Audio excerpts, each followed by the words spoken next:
Bismillahirrahmanirrahim. Hello everyone, this is Muhammad Imran. Today we are with another lecture in the subject Discourse Analysis, and we will discuss language functions, and specifically the focus of this lecture will be the functional analysis of coherence. So language becomes meaningful when there is coherence. And coherence is brought in a language through logical connectors or cohesive devices. In this lecture, we will learn that cohesive devices are not enough to bring unity to language. Something else is also required, and that is knowledge of the word and knowledge of the language. In simple words, we call it you should know the function of a language. So function of a language also brings unity to discourse or language. So let's proceed our lecture and learn what is the function of a language and what is the functional analysis of coherence. So, why formal links are not enough to bring unity to discourse or to make our language well coherent? So formal links between sentences then are not enough to account for feeling that a stretch of language is discourse. They are neither necessary nor sufficient. So if the formal links exist in a discourse, so they are not sufficient. We require something else. And if we say that they are neither necessary, because even that if they are not present there, right, without their existence, still a discourse can be coherent. And that is through the function of language. The function of a language makes a discourse well coherent, even with the absence of formal links. So when I say formal links, I mean verb form, I mean parallelism, I mean referring expression, I mean anaphora, cataphora, and ellipsis and substitution. So if you want to know about the formal links or cohesive devices, so already I have uploaded a video. I'll give link of that formal links in the description list. So please watch that what are formal links or cohesive devices in detail, that lecture. On this slide, we will learn language functions. We will notice how a language can be well coherent and meaningful without the presence of formal links. Let's discuss. An elderly neighbor came to my door one day and said, "Sorry, love, I saw you were home. Here is the cat stuck under the gate at number 67. So 3 sentences she uttered. Who? My neighbor. One is that, "Sorry, love." And then she begins with, "I saw you were home." And then, "Here is the cat stuck under the gate at number 67. She did not use any cohesive device, right?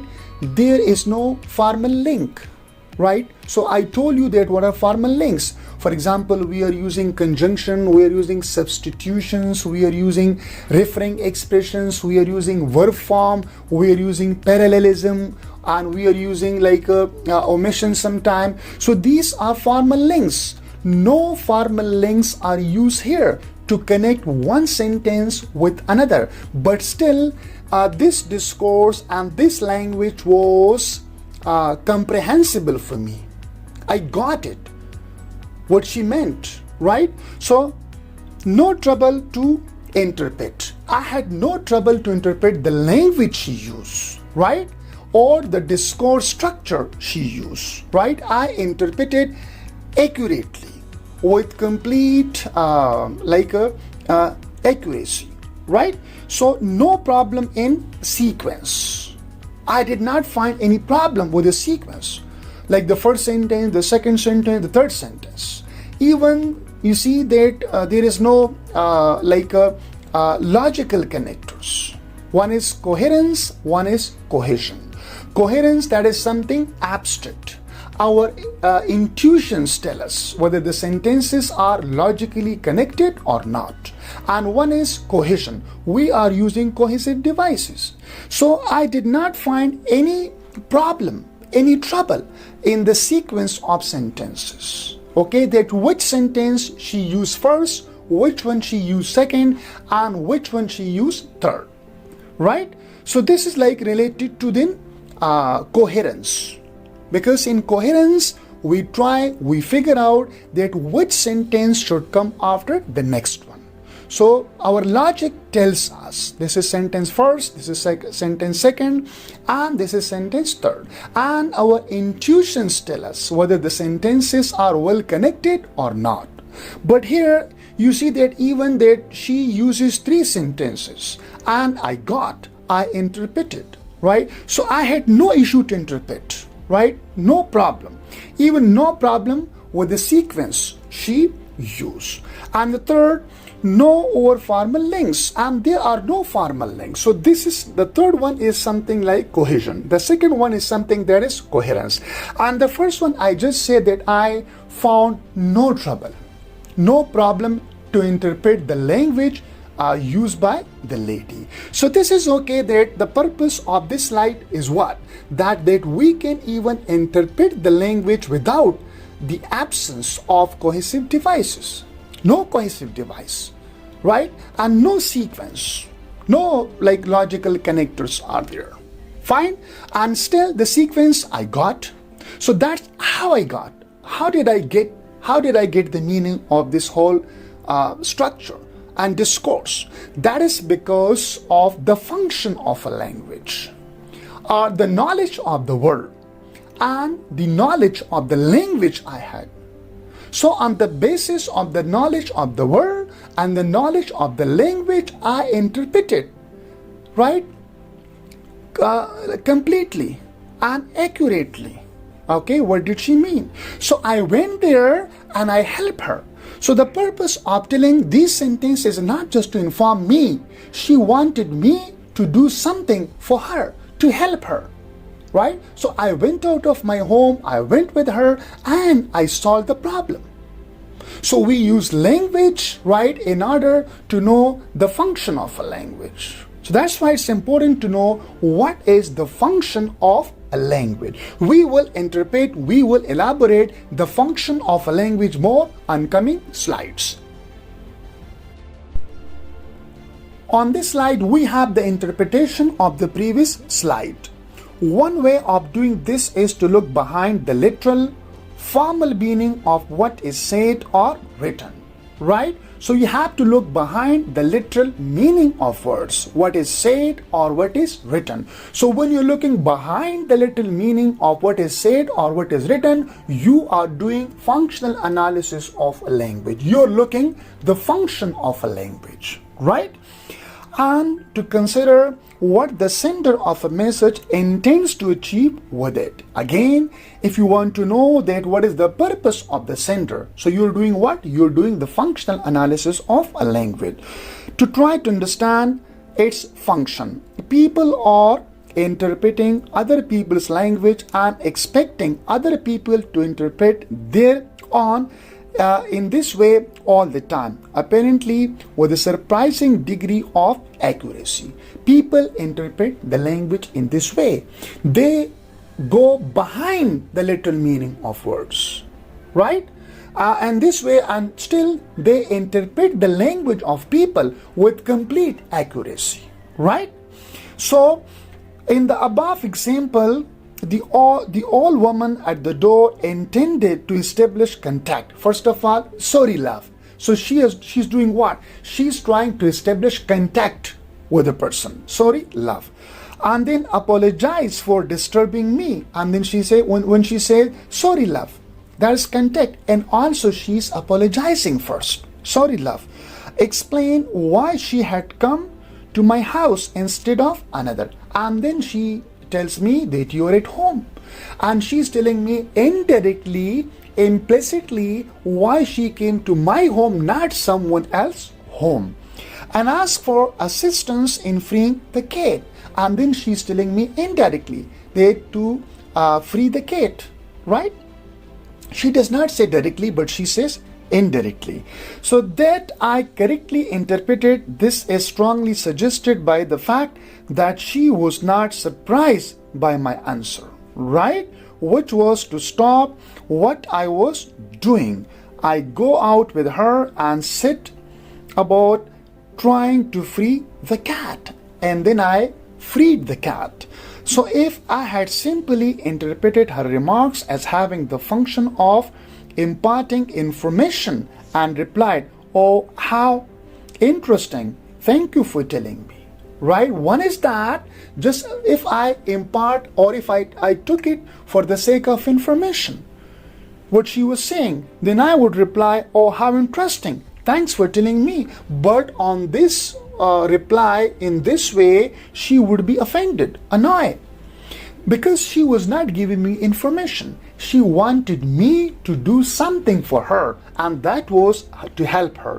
So she would quite justifiably have been very offended, but how could she be so certain that her intention would be transparent to me, and how did I understand her meaning so accurately? What kind of rules enable people to infer the function of what is said from its literal and formal meaning? So what are the rules, right, that people understand behind the literal meaning of what is said or what is written?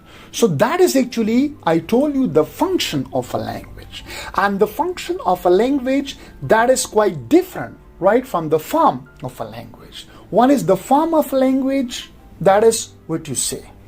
And you have to go behind the form of a language, and that is the function of a language. So on the one hand, we have form of a language, right? What you say, right, or what you write, that is the form of a language. And on the other hand, we have the function of a language. What do you mean by this, right? Because you're not saying directly or explicitly, but you are saying something implicitly. So I should know, right, the purpose. What do you want to achieve through this form, through this language, right? This is then the functional analysis of a language. Now here we have rules to infer the function of language. What kind of rules enable people to infer the function of what is said from its literal formal meaning? So in order to discover how such inferences are made, we will need firstly to examine the range of possible function of a language, right? To know the rules, we should know the possible function of language. And secondary, to try to understand how people correctly interpret them. So these are rules, right? On first occasion, we should know the function of a language, right? How a language functions. And second, we should try to understand how people correctly interpret the language. Because in everyday life situation, when people say something to us and we interpret it correctly, right? For example, if I say that it's very hot inside, so I didn't tell someone to turn on the AC, but a person will come, and if a person is present in the room, so he or she will turn on the AC. This is okay that people interpret it. That is the function of a language. So understanding this connection between the form and the function of a language will help us to explain how stretches of language can be coherent without being cohesive. Even cohesive devices will not be there, but still your language will be well coherent. And that is how, if you know the function of a language, on the one hand, you should know the function of a language, and on the other hand, that how people interpret this function of a language. So then we have form of a language, and then we have function of a language. Form of a language, that is literal meaning of words, and function of a language, that is non-literal meaning of words, phrases, clauses, and sentences. So that is important, okay, to analyze the language even with the absence of cohesive devices. Still, your discourse will be well coherent, and still there will be unity in your discourse, and it will be a meaningful one. We cannot assume that this interpretation will be made in the same way in all cultures and in all languages. It means that this interpretation, the function of a language, varies culture to culture and language to language. So understanding how interpretation proceeds in the culture of language we are teaching is crucial. We should know if we are to help foreign learners to make their words function in the way that they intend, right? We should help them. From now on, we shall use the term utterance for a unit of language used by someone in context to do something. So what is utterance? Utterance is a language that is used in context. So that is context bound. Fine? Utterance. To communicate. And reserved sentence for grammatical complete unit regarded purely formally, and we use sentence that is time free or that is context free. So on the one hand, sentence is context free, and on the other hand, utterance is context bound. If you want to know the difference between sentence and utterance, I have uploaded a video on sentence and utterance, so go to playlist and click on Introduction to Semantics. So there you can find a video on the difference between sentence and utterance. So in isolation from the context and their function. So sentence is isolated from the context and it is studied in isolation. There's no context in a sentence, while utterance is culture bound, or utterance is context bound, in which culture and in which context an utterance is utter. That's very important. The importance of language function, or the importance of the function of language. So sometimes even in the absence of cohesive devices, our discourse can be well coherent and our utterances and sentences are well knitted and bound due to the language function. This is okay what I wanted you to bring. So here I brought you now, right? That sometime we can have a discourse and there'll be absence of cohesive devices, right? And our discourse can be still well coherent. And it will be still well meaningful, because that is due to the function of a language. And you can know the function of a language if you have the knowledge of the word plus the knowledge of the language you are using or someone is using. So it means that language function has a crucial role to make a discourse coherent, right?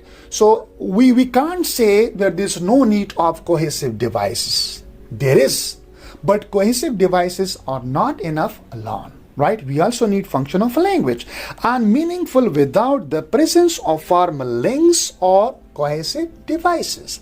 Sometimes we may not have formal links or cohesive devices, but still our discourse will be well coherent. And that is due to what? That is due to the function of a language. That's why very important to know the function of language.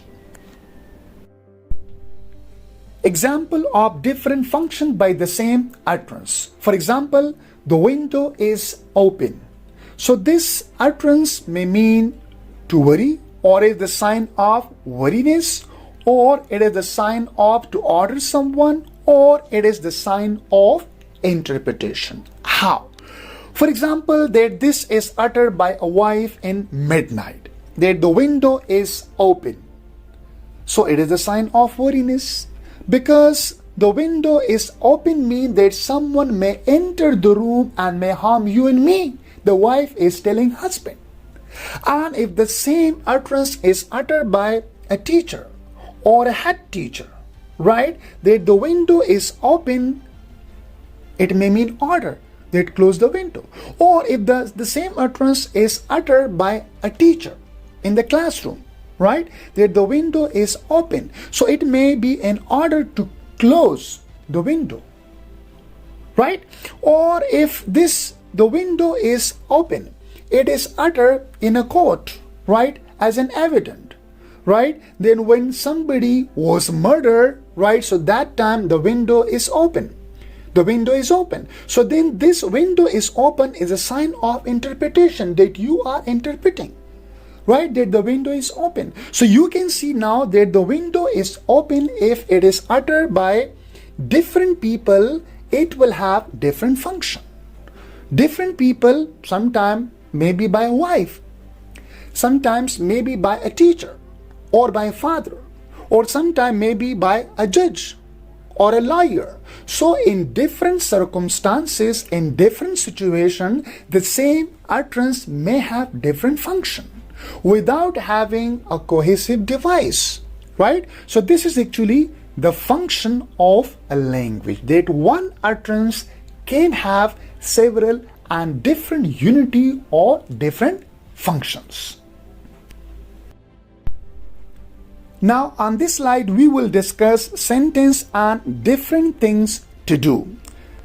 If we say that the window is open, so the same sentence now to do different things. The suitable answer will be according to what a sentence is doing. Now for example, the window is open. So it is doing what? It is the expression of anxiety. And the answer will be don't worry. So I'm doing what? I am reassuring you. They don't worry about this. I'm going to close the window, right? So this is now we are doing things with language. You see, sentence and different things to do. On the previous slide, we discussed that what are the different functions of the same utterance. Now here we are discussing that sentence and different things to do, right? So we can do different things through language or through a sentence. Sequence and order to function. So we may give a proper sequence or order to our sentences and utterances to have function of them. Let's discuss. There may be some kind of sequencing to function. Okay, if you want to take function of a language, so we may give a proper sequence to sentences and utterances. Some order in the way they follow another, right? That what kind of sentence or what kind of word should we use first, then second, then third, then fourth. If there is a sentence, so what sentence first, what sentence second, which one third, which one fourth. Or if there are words, so which word first, which word second, which word third. So that would be the sequence in order to have function of language. So for example, request, refusal, plea, offer, and so on. So this is not only the case where a discourse is constructed by two people interacting face to face. So this sequence is not only limited for two people when they are interacting face to face. It may also hold within the words of a single speaker, my neighbor. Utterance may follow more coherently if we construe them this. For example, sorry love, I saw you were home and there's a cat stuck under the gate. So sorry love, this is a sequence. First she is apologizing. Sorry love, that is apologizing. And I saw you were home, that is explanation. That for what purpose she has come here. And then there is a cat stuck under the gate and there's a request that what does she want me to do or how can I help her, right? So this is like now we have a sequence, right? Problem with this procedure. There are problems with this procedure, for not all function can be so neatly labeled, nor is there always such a neat correspondence between a single utterance. So we cannot give sequence to all kind of sentences and utterances in this way. And a single function, as we have seen in task 14, it is quite usual for an utterance to perform more than one function at once. So that's why, okay, that it's not possible to follow the same sequence, because one utterance may have several functions. As we discussed, the window is open. Sentence versus utterance, meaning in and out of context. Meaning varies with context. So an utterance used in different contexts will carry different meaning. Formally, out of context, a sentence has a kind of free and place free meaning. So when a sentence is used out of context, so then it will have a time and place free meaning. Remember that a sentence is time and place free, while an utterance is time and place bound. This is the difference between sentence and utterance, right?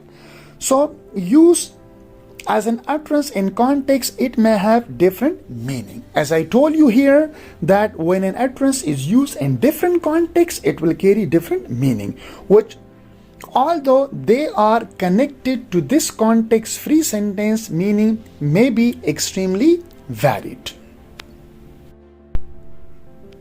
Semantic meaning and pragmatic meaning. These two types of meaning are distinguished by the term semantic meaning, the fixed context-free meaning, and pragmatic meaning, the meaning which the words take on in a particular context between particular people. The function of an utterance must be established pragmatically. So then we have two types of meaning. Semantic meanings are those meaning which are fixed context-free meaning. There is no role of the context in semantic meaning, and there is a huge role of the context in pragmatic meaning. You can see here that pragmatic meaning, the meaning which the words take on in a particular context. So when we talk about context, so what comes in mind? That is pragmatic. Between particular people, so the meaning varies and changes person to person, place to place, right? Situation to situation. So the function of an utterance must be established pragmatically. If you want to establish the function of an utterance, so it must be established pragmatically then. And discuss in videos that I already uploaded on YouTube, and that is conversational principle, cooperation, floating principle.